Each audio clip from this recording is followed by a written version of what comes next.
시간 하나님께서 우리에게 주시는 말씀은 창세기 12장 1절에서 3절 말씀입니다. 창세기 12장 1절에서 3절까지 제가 봉독해 드리겠습니다. 여호와께서 아브라함에게 이르시되 너는 너의 고향과 친척과 아버지의 집을 떠나 내가 내게 보여줄 땅으로 가라. 내가 너로 큰 민족을 이루고 내게 복을 주어 내 이름을 창대하게 하리니 너는 복이 될지라. 너를 축복하는 자에게는 내가 복을 내리고 너를 저주하는 자에게는 내가 저주하리니 땅의 모든 족속이 너로 말미암아 복을 얻을 것이라 하신지라. 아멘. 이 시간 개인과 가족, 가문이라는 제목으로 담임 목사님 말씀 주실 때 큰 은혜 받으시기를 바랍니다. 오늘 설 명절 당일이어서 우리 성도님들이 많이 이동해 계십니다. 그래도 여기 계신 많은 분들이 와 주셔서, 안 그러면 저 몇 사람하고 이렇게 같이 예배해야 되는데 와 주셔서 너무나도 감사드립니다. 또 이동 중에 영상으로 또 예배하시는 분들도 큰 하나님의 또 응답들을 확인하는 축복의 자리가 되기를 바랍니다. 저는 오전 메시지를 좀 준비하면서 어떻게 보면은 우리가 막 힘써가지고 복음만에 들어와 있는 것 아니다 보니까 당연한 응답 누리는 것처럼 우리가 착각할 때가 많이 있죠. 그런데 우리가 멸망의 자리, 재앙의 자리, 그 자리에 있지 않고 운명 사주에 빠져 있지 않고 우리가 복음 안에 하나님의 은혜로, 하나님의 사랑 안에서 그 복음 안에 들어와 있는 게 얼마나 큰 축복이고 감사한지 다시 한번 제 마음을 좀 이렇게 하나님 앞에 감사를 고백할 수 있는 그런 시간이었습니다. 제가 1, 2부 예배 마치고 났더니 제 와이프가 그런 이야기를 해요. 참 어렸을 때 이상하게 자랐다고.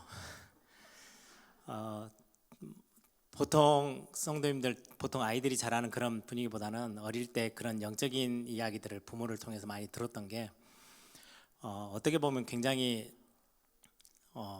다른 가정들하고는 좀 다를 수 있었는데요. 그런 이야기들이 저에게, 또 저희 형님이나 제 동생이 이렇게 목회하는 것들을 보면 훨씬 그게 지금의 어떤 말씀을 이해하고 영적 세계를 이해하는 데 굉장히 큰 도움이 된 것 같아요. 그래서 제가 렘넌트 사역하면서도 영적인 부분들을 강조하고 또 성경 안에 있는 영적인 메시지들을 이렇게 조금 더 이해할 수 있도록 도울 수 있는 심부름을 할 수 있는 게, 그런 어떤 어렸을 때 자라면서 부모님들 통해서 영적인 많은 이야기들을 듣고 접한 게 큰 도움이 된 것 같아요.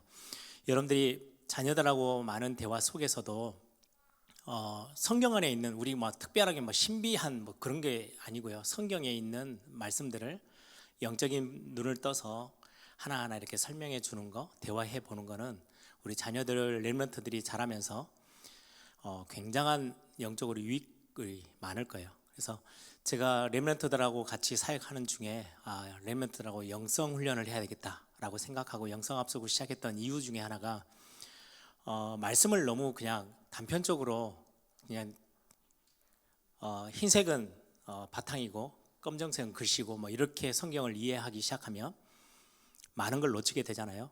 실제 우리 이제 앞으로 자라는 우리의 자녀 세대들은 세상 나가 보면 100이면 100 전부 다 눈에 보이는 것들을 가장 중요시하는 시대 속에 살아요.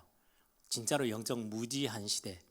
영적인 거를 이야기해 주는 거는 전부 다 반대편에 서 있는 굉장히 고급스럽게 보이지만은 흑암의 문화들만이 그 영적인 이야기들을 건드리고요. 교회로 오면 올수록 영적인 이야기보다는 정말로 육신적인 이야기들이 너무 많이 교회 안에 머물러 있음을 우리가 보게 됩니다. 그래서 복음 가지고 있는 여러분들이 자녀들과 함께 현장을 두고 그렇게 영적인 대화를 해주는 거, 그래서 저는 자녀들하고 가끔 한 번씩 여러분들이 영적인 현장들 방문하는 거, 그래서 교회가 올해 이제 코로나가 조금 이제 풀리고 나면 제가 지금 계속 우리 렘넌트 파트들하고도 이야기를 해요.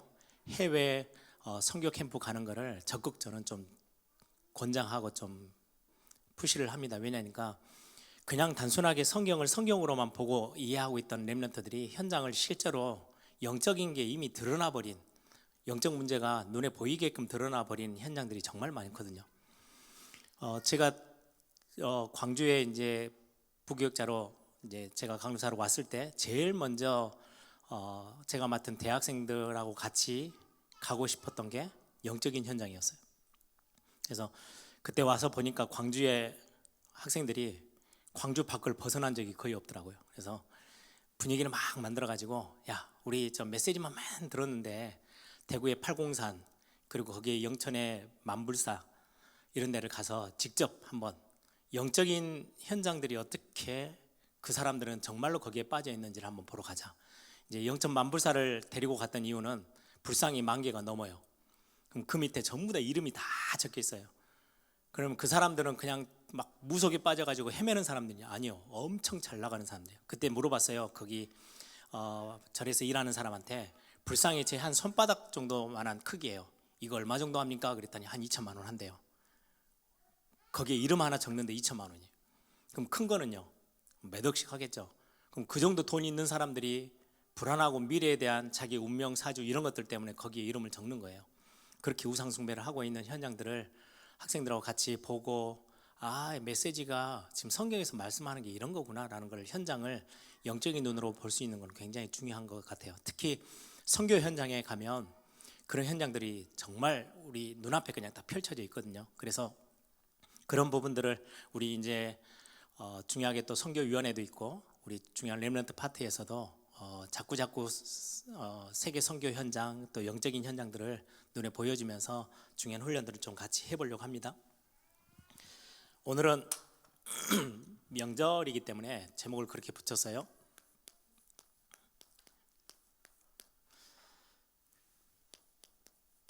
가정과 가문. 개인 혼자 있는 사람은 없죠. 반드시 가정 안에 개인이 속해 있고, 가정이 그냥 혼자 떨어져 있는 가정은 없어요. 가문이라는 큰 테두리 안에 함께 같이 있죠. 여러분들은 오늘 오전에도 그렇게 같이 고백했는데요, 모든 사람을 살리는 복의 근원입니다. 그리고 모든 가정, 가문 다 살리고 현장 살려야 되는 복의 근원으로 하나님이 처음부터 계획하시고 저와 여러분을 부르셨어요. 그래서 여러분들이 여러분들에게 있는 정체성, 나는 내 혼자 살기 너무 힘들어, 그것처럼 바보 같은 생각이 없어요. 여러분들은 혼자 살다가 막 몸부림치다가 이 땅에서 겨우 구원받고 천국 갈 사람으로 하나님이 여러분들을 부르신 게 아니고요, 여러분들 한 사람을 택하셨을 때는 엄청난 이유가 있어요. 그 뒤에는 가정이 있고, 그 뒤에는 가문이 있고, 여러분들 뒤에는 현장이 있고, 여러분들 뒤에는 한 나라와 전 세계 237개 나라가 기다리고 있어요. 그걸 하나님은 큰 그림 속에 보시고 한 사람, 여러분들, 저와 여러분을 한 사람을 부르신 거예요. 복의 근원으로. 그래서 오늘 창세기 12장에도 말씀하셨죠. 너는 복이 될지라, 너로 인하여서 모든 민족이 복을 받게 하겠다. 그게 하나님이 처음부터 우리를, 복음 안에 우리를 부르실 때부터 가지고 계시는 하나님의 큰 계획이죠.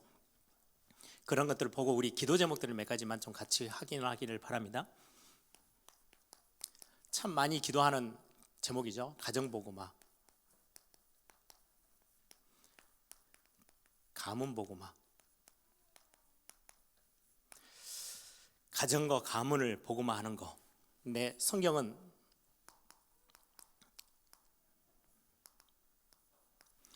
말씀하고 있어요. 사도행전 16장 31절에 주 예수를 믿으라, 그리하면 너와 내 집이 구원을 얻으리라 말씀하셨어요. 우리 교회도 증인들이 참 많이 있죠. 혼자 예수 믿기 시작했는데 시간 지나면서 그게 빠른 시간 안에 오는 경우도 있지만은 많은 시간이 걸려요. 특히 현장에 가서 영접 운동하고 교회화 시켜서 교회로 전도해 나가는 거는요, 어떻게 보면 훨씬 쉬워요. 가정 복음화, 가문에 있는 사람들을, 우리 친척들을 복음 안으로 이렇게 데리고 들어오는 거, 이 가정 복음화, 가문 복음화는 정말 시간이 많이 걸려요. 왜냐니까 밖에 나가면 저라는 사람을 전혀 몰라요. 제가 전하는 딱 복음의 그 메시지만 듣고 복음을 알아듣고는 믿고 영접하는 사람, 그럼 정말 어떻게 보면 복 중에 복이에요. 나에 대한 선입견이 전혀 없는 사람이에요. 그런데 우리 가정 가문은요, 나라는 사람에 대한 선입견이 너무 많아요. 내가 이제까지 살아왔던 거, 내가 가지고 있는 말과 행동 다 알아요.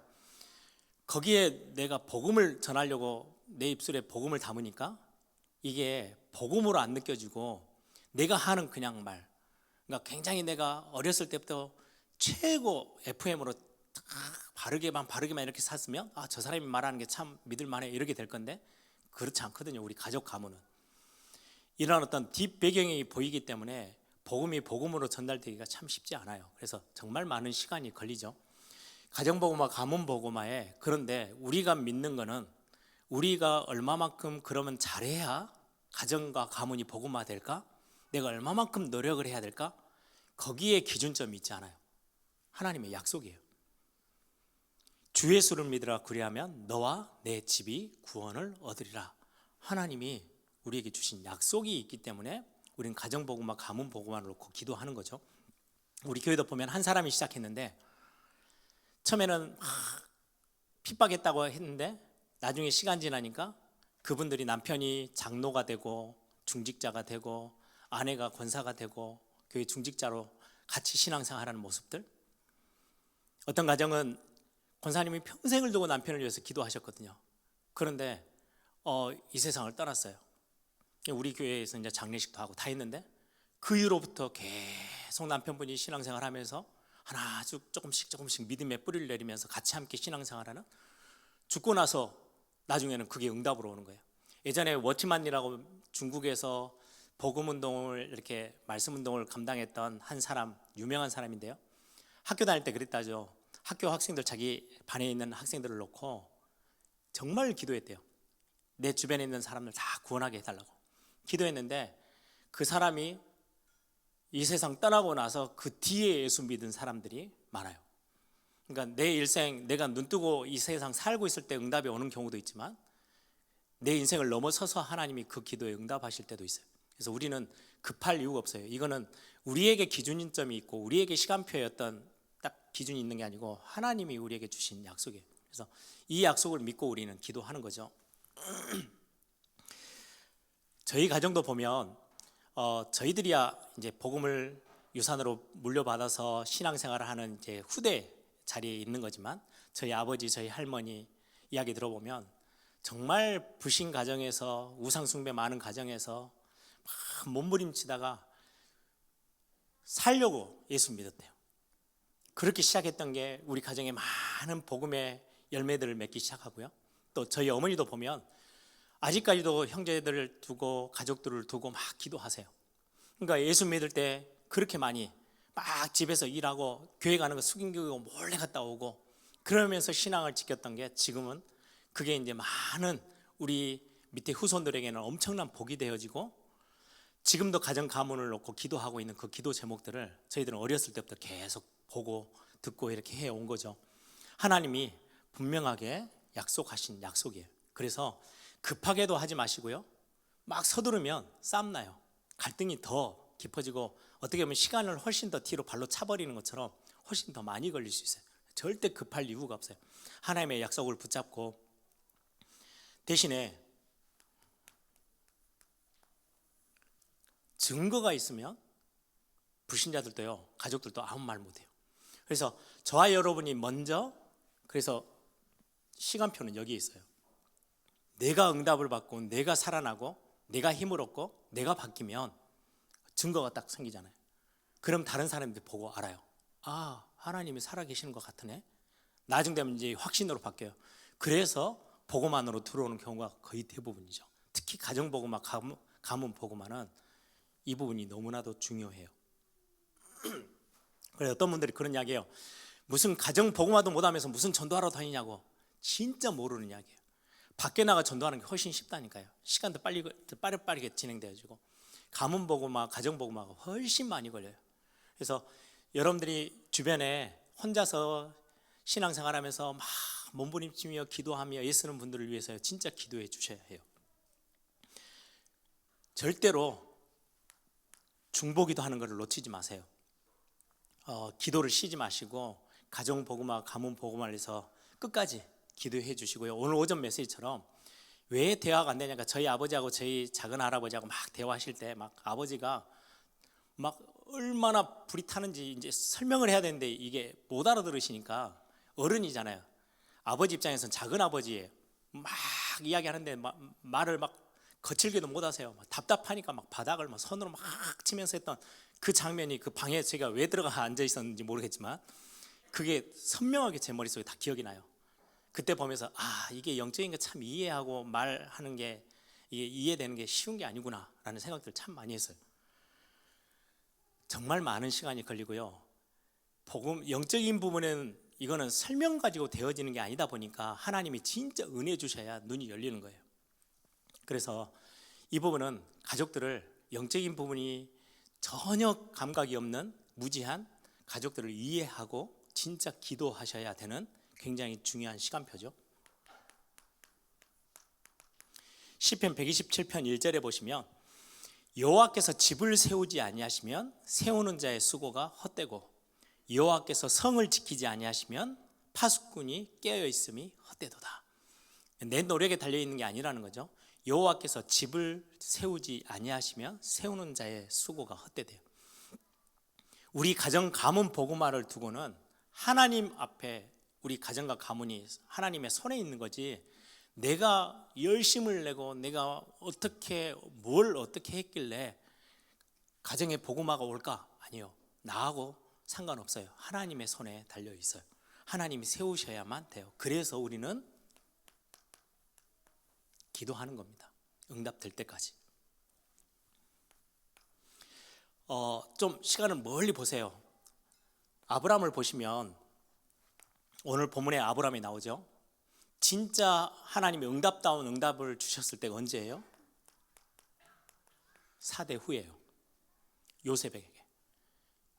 그리고는 저는 이 단어를 놓고 진짜 렘넌트 운동하면서는 진짜 이기도 하거든요. 바울이 세계복음화를 꿈꾸고 생명 걸어가면서 죽음의 사활에 걸려있는 상황에서 몇 번 죽을 뻔했잖아요. 그럼에도 불구하고 막 복음 전하고 애썼던 그게 언제 빛을 보고 언제 응답다운 응답이 오기 시작했냐니까요.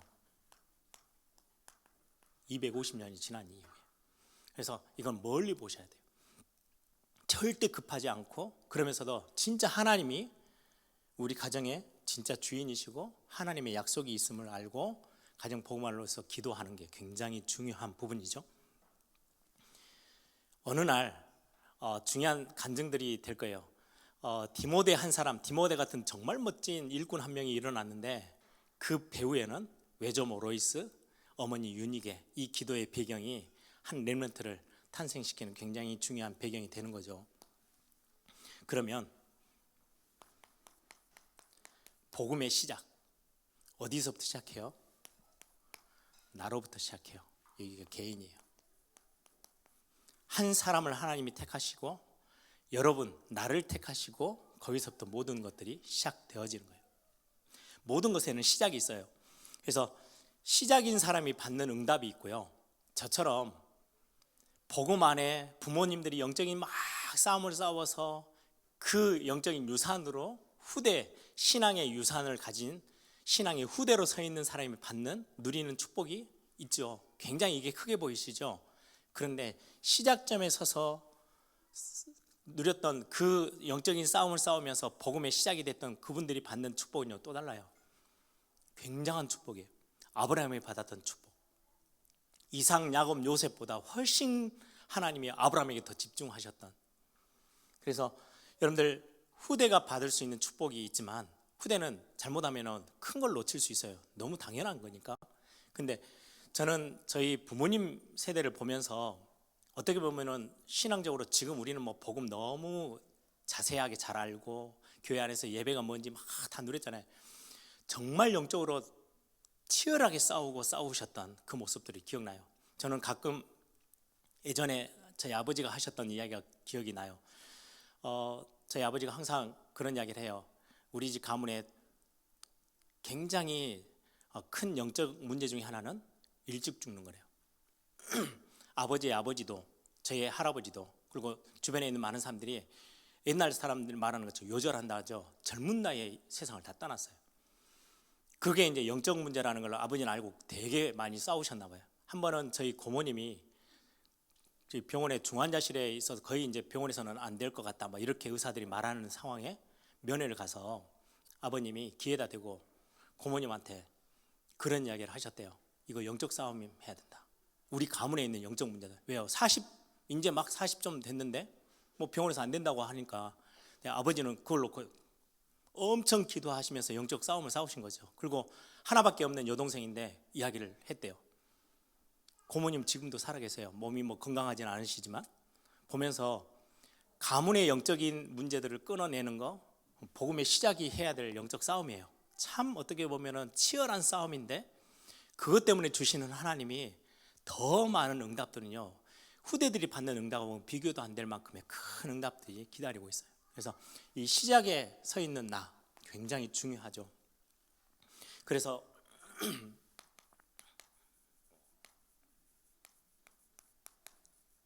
하나님의 계획 가장 우선은요, 나로부터 시작해요.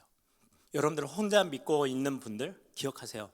여러분들로부터 하나님은요 엄청난 계획을 세워놓고 복음의 시작을 시작하셨어요. 노아를 부르실 때 하나님은 그 가정 전체를 복음화할 하나님은 계획을 가지시고 노아 한 사람을 부르셨어요. 하나님이 아브라함을 부르실 때 아브라함과 가문과 그 후대까지 내다 보시면서 하나님은 아브라함을 부르시고 열방까지 생각하신 거죠. 요셉 한 사람 때문에 전 민족이 다 구원을 받고 요셉이 일하는 동안에 보디발의 집안까지도 복을 받게 하셨다. 하나님은 한 사람, 나라는 한 사람이 하나님의 계획 속에서 시작되어져요. 굉장한 축복이죠. 그리고는 하나님의 시간표, 그것도 나로부터 시작해요. 우리 가정복음과 가문복음화는 언제 일어날까요? 하나님의 시간표 언제예요? 나예요. 내가 준비되어지고 내가 하나님 앞에서 실제적인 응답의 자리에 설 때, 복음의 깊은 뿌리를 내릴 때 하나님은 나로부터 시작하는 그 하나님의 시간표, 하나님의 계획이 바로 나에게 있음을 성경은 말씀합니다. 그래서 시간이 좀 오래 걸릴 수도 있지만 하나님의 계획과 하나님의 시간표가 나에게 있음을 절대 잊지 마시고, 여러분들 실망도 하지 말고 낙심도 하지 마시고, 혹시 지금 복음의 시작의 자리에 서 계신 분들, 명절에 가면 진짜 힘들죠. 왜냐하면 저 같은 경우는요, 명절 되면요 아무것도 없어요. 이미 부모 세대에서 제사 뭐 이런 거 다 날려버렸죠. 그러다 보니까 명절이라고 아예 기분도 안 나요. 너무 심하게 날려가지고 제 부모님이 저희 때는 설 때 한 번도 아버지에게 이렇게 세배하고 세뱃돈을 받은 기억이 한 번도 없어요. 다른 집이 다 세배하잖아요. 이유도 너무 분명해. 그 성경에서 끄집어내가 이유를 대서 그게 진짜 사실인 줄 알고 한 번도 세뱃돈 달라고 요구도 못 해봤는데요. 베드로 이야기를 하면서 사람한테 왜 절을 하냐고, 우리가 경배해야 되는 건 하나님밖에 없다고, 아버지인데도 내가 사람이니까 나한테 절하지 말라고. 세배를 안 하잖아요. 세배를 안 하니까 세뱃돈 안 주세요. 이게 세뱃돈 안 주기 위해서 하신 말씀인지 진짜인지 뭐 아직도 구분이 안 되지만, 그래서 어렸을 때 뭐 세배, 뭐 설날, 추석, 뭐 명절처럼 가족들이 모여가지고 뭐 하고 이런 기억이 없어요. 아버님이 평소 때는 막 신방하고 막 사역하다가 딱 명절 연휴가 딱 되면 유일하게 집에서 그냥 혼자 쉬세요. 그때는 이제 온 집안이 다 쉬는 날이에요. 각자 방으로 다 들어가서 안 나와. 그러니까 뭐 집에서 뭐 요리를 하고 뭐 같이 뭔가 막, 이제 제 와이프도 이제 결혼해서 광주에 오고 그러니까 한 번은 처음 와가지고 저 부모님하고 우리 이번에 식사해요 그랬더니 왜? 뭔 일이 있어? 아니 명절이잖아요. 그게 어색한 거예요. 우리 집안은 아예 뭐 우리 예전에 뭐 했던 그런 걸 예수님을 너무 확실하게 믿어가지고 다 없애버렸어요.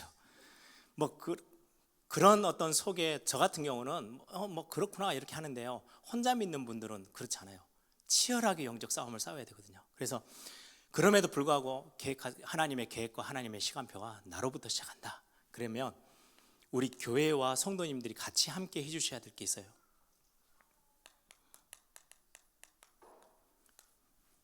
기도의 배경이 되어 주셔야 해요. 렘넌트 중에 혼자 예수 믿는 친구들이 있어요. 우리 중직자들, 교사들이 철저히 그 아이의 배경이 되어 주셔야 해요. 왜냐니까요, 이 영적 싸움이요, 저희 아버지를 보고 저희 어머니를 보면요 쉬운 게 아니더라고요. 진짜 치열해요. 그 흑암의 세력들, 이게 복음 안에서 우리가 들어왔는데요, 그 문화와 그 가정의 배경과 색깔과 이제까지 오랫동안, 그래서 한국의 5,000년 역사에, 우상숭배 역사에서 기독교 100년 되어지면서 이렇게까지 바뀌는군요. 진짜 기적 중에 기적이에요. 그 사이에는 수많은 순교자들의 피가 흘렸잖아요. 그 정도로 치열한 영적 싸움이 있는 게 우리 복음 운동이거든요. 그래서 한 사람이 예수를 믿기 시작했다? 정말 복인데, 이게 나중에 가정과 가문까지 전달되어지기까지는 엄청난 힘이 필요하고 끈기가 필요하고 기도가 필요하거든요. 그래서 혼자 믿는 사람들이 그래서 많이 흔들리기도 하고 포기해버리기도 하는데요, 우리 주변에 있는 분들이요, 기도의 배경이 되어 주셔야 해요. 특히 성도님들 중에 이제 명절 되면은 여러분들 여기에 구역장도 계시고 뭐 인조다도 계시고 우리 뭐 권역이나 이렇게 장로님들 뭐 중직자들 계시죠. 권사님, 특히 권사님들 혼자 믿는 사람들 명절 때 가면요 정말 힘들어요. 왜요? 명절 혼자 예수 믿다가 가면 표도 못 내.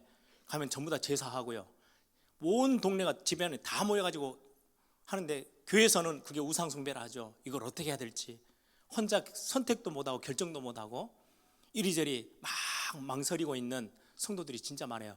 교회 와서는 말도 못 꾸집어내요. 그런 분들의, 우리 중직자들이 먼저 믿는 자들이 영적인 배경이 되어 주셔야 해요. 굉장히 중요한 우리 기도의 제목이기도 하죠.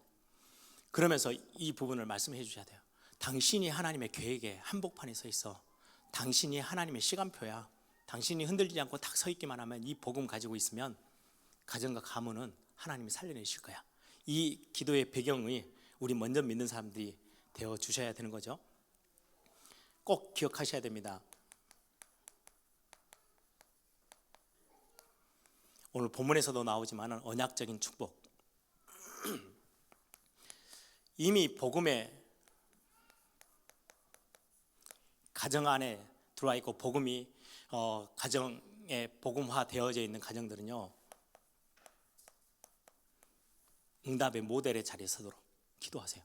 많은 가정들이 보고, 흔들리는 가정들이 보고 우리 가정을 보면서 응답의 모델이 될 수 있도록 우리 가정이 더 복음 안에 든든히 서고, 우리 부모로부터 자녀에게 진짜 하나님의 큰 응답이 전달되어지는 증인으로 설 수 있도록. 또 불신 가정이 있죠.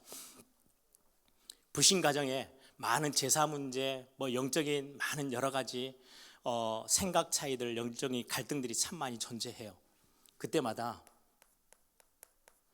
아까 말했던 거죠. 우상숭배하면 안 돼.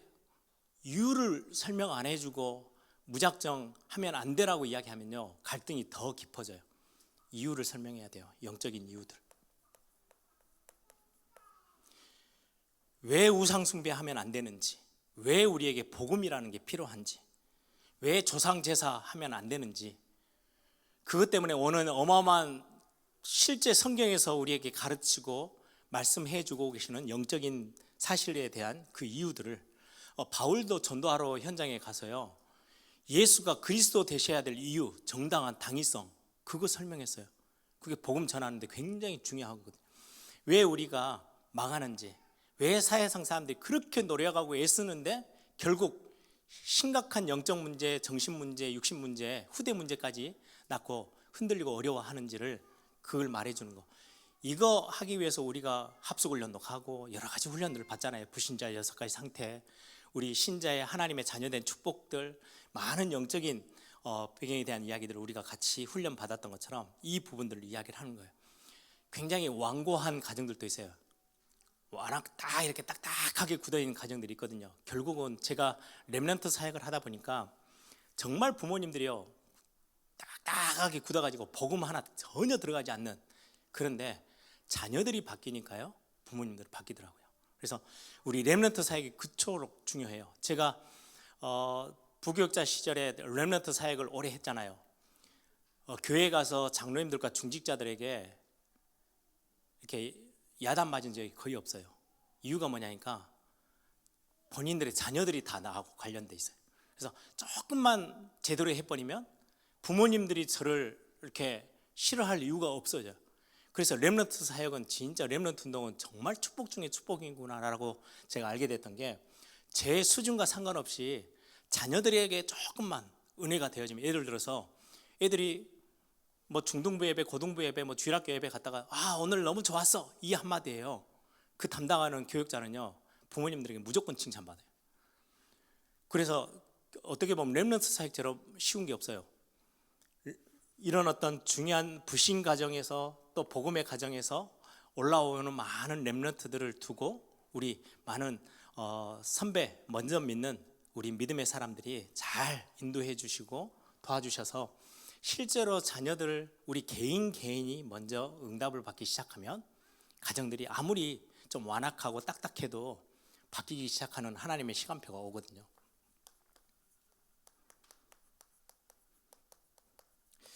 우리 언약적 축복 잘 아시죠? 오늘 본문에도 나온 것처럼 복의 근원, 너는 복이 될지야. 근원적인 축복.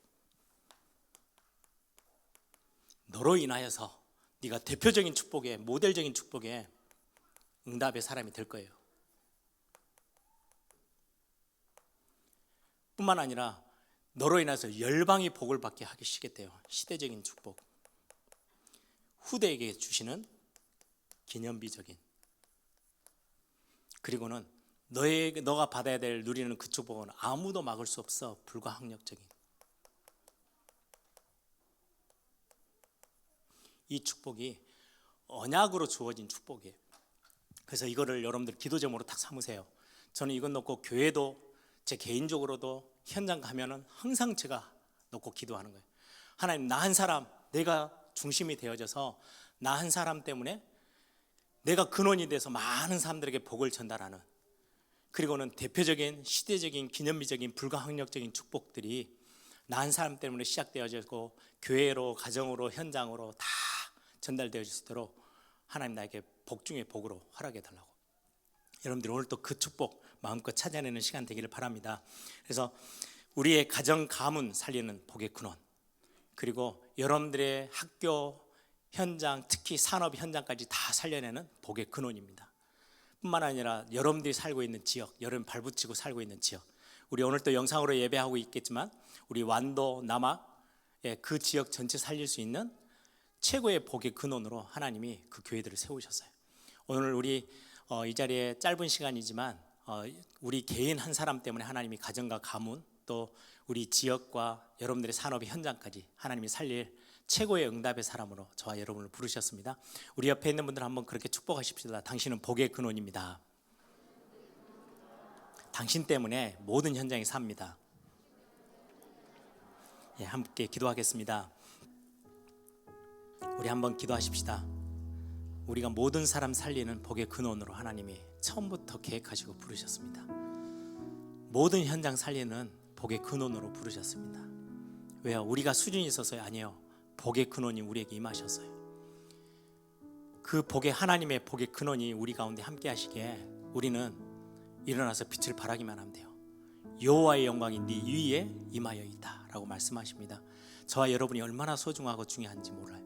그래서 여러분들 혹시 주변에 혼자 믿는 성도들을 여러분 좀 돌아보시고, 여러분들 다시 한번 이번 명절 기간에 한 번 정도 여러분들 좀 챙기시고 격려도 해주시고 축복해 주시고 함께 기도하자고. 근데 같이 함께 우리 교회 안에서 우리 믿음의 한 공동체로 함께 힘을 얻고 일어설 수 있는 그런 중요한 축복 하나님 이번 명절에도 우리 교회가 누리게 하옵소서. 이 시간에 한번 다 같이 한번 통성을 함께 기도합니다.